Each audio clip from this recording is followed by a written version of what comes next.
invité du dernier numéro de l'émission Quelle époque, diffusé le samedi 24 juin 2023 sur France 2, le chef cuisinier Yannick Aleno est revenu sur la mort de son fils Antoine, tué par un chauffard, en comparant son décès à une scène d'attentat. Après une première saison couronnée de succès, avec une audience moyenne de 1,15 million de téléspectateurs chaque semaine, soit 17,1% de part d'audience sur l'ensemble du public âgé de 4 ans et plus, l'émission Quelle époque reviendra à la rentrée sur France 2. Lancé le samedi 24 septembre 2022 en deuxième partie de soirée, le talk-show présenté par Léa Salamé était diffusé pour la dernière fois de la saison samedi 24 juin 2023. Ce jour-là, l'animatrice a reçu plusieurs invités, dont le chef cuisinier Yannick Aleno, qui s'est confié sur la mort tragique de son fils Antoine. Interrogé à ce sujet, celui qui a depuis créé l'association Antoine Aleno, Agir pour protéger nos enfants, qui a pour but d'aider les familles endeuillées, a fait un parallèle entre le décès de son fils, tué par un chauffard, et un attentat. Yannick Aleno a tout d'abord révélé que c'est le maître d'hôtel de son restaurant qui l'a prévenu de la mort de son fils par téléphone. Il me dit, Antoine est en bas, ça ne va pas.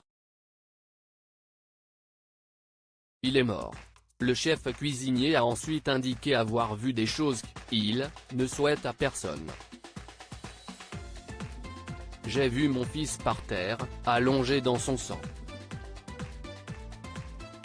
Une scène de chaos. Il y avait des voitures complètement enchevêtrées les unes dans les autres. Comme un attentat, a ajouté Yannick Aleno, visiblement très ému. Peu après ce terrible accident, le père d'Antoine Aleno fut conduit en ambulance vers l'hôpital de l'Hôtel-Dieu. Je ne pouvais pas le voir parce que c'était une scène de crime. Il fallait que les forces de l'ordre fassent leur travail, a-t-il précisé. Mort d'Antoine Aleno, un homme mis en examen et placé en détention provisoire pour mémoire. Antoine Aleno, qui était âgé de seulement 24 ans, fut mortellement percuté par un chauffard qui roulait au volant d'une voiture volée le 8 mai 2022. Le fils de Yannick Aleno se trouvait alors sur son scooter, qui était arrêté devant un feu rouge dans les rues de Paris.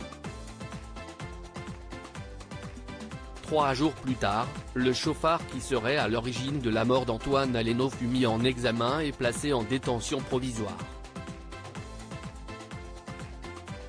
L'intéressé a été mis en examen des chefs d'homicide involontaire par conducteur d'un véhicule terrestre à moteur, aggravé par l'état d'ivresse manifeste et l'invalidation du permis de conduire du conducteur, blessures involontaires aggravées par les mêmes circonstances, dégradation, vol avec violence et délit de fuite, avait indiqué le parquet à ce sujet.